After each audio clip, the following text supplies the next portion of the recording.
Oh, hello. Welcome to my room. And welcome to exercise 19. I'm going to show you a few little tips or technical tricks to get you through and to figure out the numbers that you need to enter into OneNote.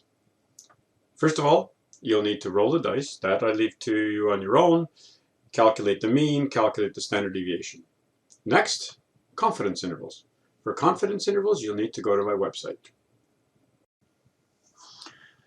At stattaraz.com, go to our course page, and on our course page, you will see here a few things that you'll need. One is the confidence interval calculator, and the second is what's called a t-table. Okay, very similar to the z-table. Take a break, download confidence interval calculator, and open up the t-table. Okay, here is the confidence interval calculator, and at the bottom you'll see tabs.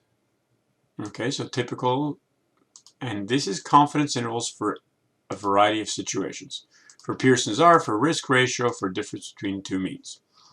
We're going to focus on the confidence interval for means and proportions on the left side. If you need to, you can move, depending on your screen size, you can move things along with these tabs. Now, what will you need to enter? You will need to enter X bar. So everywhere there's yellow, that's where you enter a number. And then Excel will produce a lower bound and upper bound for you in these shaded areas. So you need to enter X bar, which is the mean of your rows. In my case, it was 3.17. You will need to enter S, which is the standard deviation for the sample of 6 rows.